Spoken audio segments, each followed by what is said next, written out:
So this is the straight pull. If you want to know more about high quality techniques like this, don't forget to like and subscribe.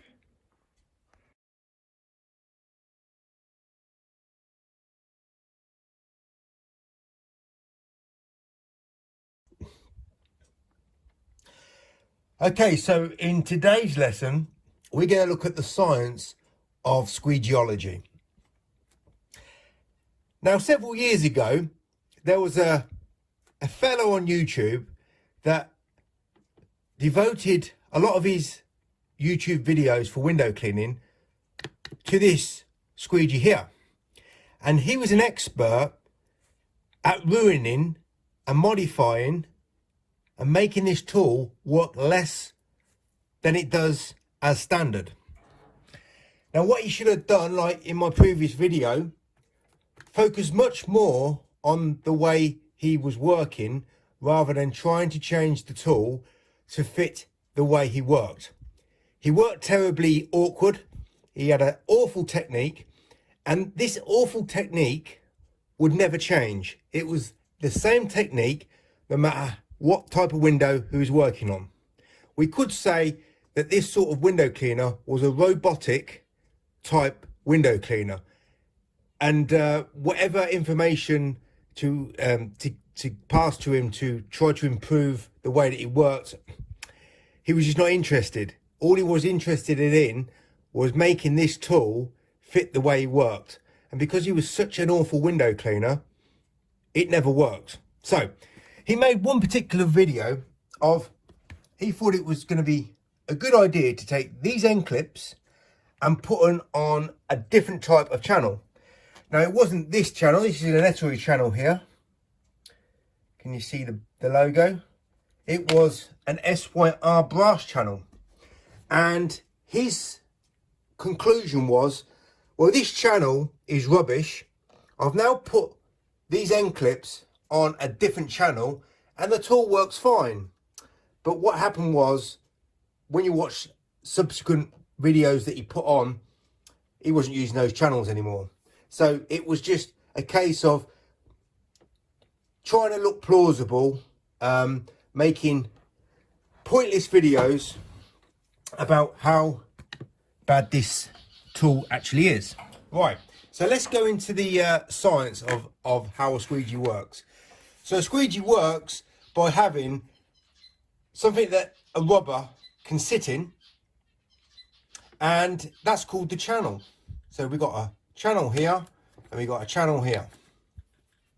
And how this works is, when it is applied with pressure on a glass at a certain angle, the channel acts as a barrier and the rubber blade bends like this, okay?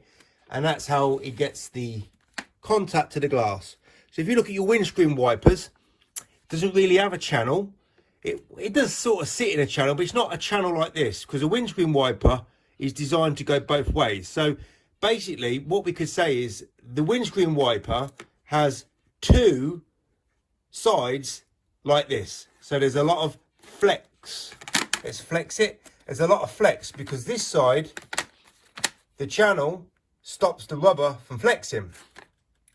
Now, when I started getting into the science of squeegeology, I did some measurements. There, I've got my ruler here. And what I decided to do is, let's find out exactly how squeegees perform the best possible way. So, as you know, I bought all the different types of channels and brands there was, from really unbranded squeegees to the greats like Etre, Unger, Pulex and Sorbo, that kind of thing. Now with Sorbo, they've got a certain channel called I think it's called the 3x4 channel, which is their most renowned sort of product for Sorbo. What it has is you can put the rubber in different slots. So you can have the rubber as is standard, like, because all slimline channels only have one slot and it only sits there. But with Sorbo, you can have different slots. And the object of having these different slots is so if you're doing a particular awkward type of work, like really high pole work, for example, if you have more tongue, this is called the tongue because it looks like a tongue. And if you have more tongue hanging out, it is able to flex more. So when you're doing awkward high up windows, if you have your rubber out further, or if you're using a really long squeegee channel, like a 36-inch plus size, it's advisable to have the rubber in a notch 1 or 2 or 3 up. So there's a better flex, because obviously when you put in pressure on the squeegee, the bigger the squeegee, the longer the squeegee, the less pressure you got at the end. So if you've got this benefit of having more flex, it helps with the contact to the glass. So when I was investigating, before I even thought about contacting any company, I was doing some product analysis, and I was looking at the backs of the squeegee channels here. Like this is here, this is the Mormon, this is here. You can see there's some difference there in terms of how much channel is bent around the rubber. But the most important side is this side. Now, Ettore, and there's another company which I can't recall. It's not a very well branded name. But let's talk about Ettore. Okay, look. Let's look at the tongue hanging out here. Now these rubbers are different, but they're the same dimension. So I should also talk. You got different dimensions of channels, but you also got different dimensions of rubber. Now, what I talk about dimensions is the width of the rubber from the end of the tongue to the bulb. Some bulbs are bigger than others, but generally speaking, most rubbers are the same dimension, apart from the thickness of the bulb, as Ettore rubber. So this is facelift rubber. This is the first. This facelift rubber is probably about 10 years old now, because it was like the first generation of facelift rubber. And really, I've not used this channel in the last 8 years, so it's the same rubber that's in there. And facelift rubber, Mormon rubber, Ettore rubber are all the same dimensions. So we've got facelift there, we've got new NXT rubber here. They're the same dimensions. With Unger rubber, it is 1.5 millimeters shorter in tongue. And the Polzn rubber is actually 1 millimeter wider than the standard Ettore shape, Mormon shape, and what was the other brand? Facelift, right? So Polzn rubber, if you put it in a channel, you will get 1 millimeter more showing of tongue out the channel. So the more tongue that's hanging out, the more flexibility you got on the rubber. But that also depends on if it's a hard rubber or soft rubber. So this is a pretty hard rubber, and this Mormon rubber is pretty soft. But we're not really focused on the softness, we're focused on the dimensions. So this clever guy on YouTube thought it would be better, because he couldn't use this tool, and I reckon still to this day he's so stubborn and not open for change at all.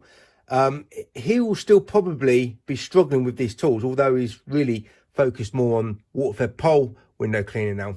So he had a problem with this channel, couldn't use it, so he thought, I'm going to take the bright idea of taking these end clips off, put them on a different channel, and then say to everybody, oh, it works great.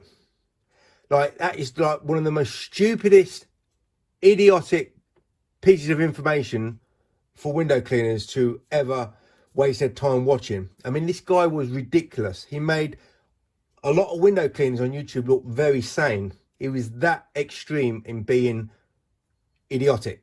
But let's not mind about him. I'm going to give you some science of squeegeology. So what we got here is a channel. This is the Ettore channel, and there's a lot more coverage of this channel over this rubber. Same dimension of rubber. Can you just see from here how much rubber of Mormon is protruding compared to Ettore? Not only the protruding, but let's look at the dimension of the channel.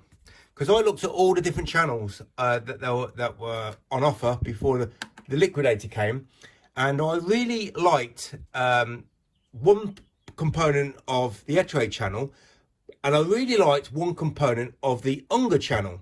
Now the Unger channel has a nice like groove to it, like this is nice groove, because the bigger the groove, the better the rubber can fold over. And with Unger channels as well, there's quite a lot of tongue hanging out, but if you're putting an Unger rubber in, because it's a little bit shorter than these dimensions here, you do get a little bit less showing compared to the Mormon, but with the compared to the Ettore, you obviously get a lot more showing out. So the more curve to the channel and the more tongue hanging out, what does that do for the person using it? Any ideas? Well, if this channel is more restricted, covering more of this rubber here, the reason why I like using the Ettore channel is because there's more coverage at the end. But this part here makes using this channel a very high pressure channel to work with. You need to put more pressure on this because there is less flex, because it's restricted. So with this channel, how it works is there's a lot of restriction at the end. This is why I quite enjoyed using this channel here, because of the restriction at the end, but I didn't enjoy any of the rest of the middle part of the channel. So this is why Mormon went for a concaved shorter shape, like the Unger, with a lot of rubber tongue hanging out. So look at the flex now. Look how easy it is to flex. It can curl round that channel and it's nice and easy flex. So you don't have to put a lot of pressure on the window for this to make contact. And to compensate the extra restriction at the ends here, you get a very soft pressure channel. So if you took this end clip off, you've got the softest pressure channel in window cleaning. If you're working with squeegees all day, every day, do you think it would be better and easier to use a very high pressure channel that's got a very flat edge shape to it, or a nice curved channel with a lot of rubber tongue hanging out to give a very light pressure effect? Don't have to apply as much energy force for the contact of the rubber on the glass to make your squeegee work at the best rate. So there you go, a little bit of information for people who don't like this channel. Everybody's got a preference, you're entitled to a preference, but the science of squeegeology means that this channel is a very soft pressure channel to compensate for the very restrictive end clips here. And with Ettore, it's just a hard pressure channel. So you'll be applying more pressure to this channel in your day all the time. So you will be working harder because you're having to apply harder, and you will be working longer and slower and getting less results. So what is the best channel? I think maybe the one that makes you not work so hard and gives you better results. But hey, everybody's entitled to their opinions, but that's the science of squeegeology.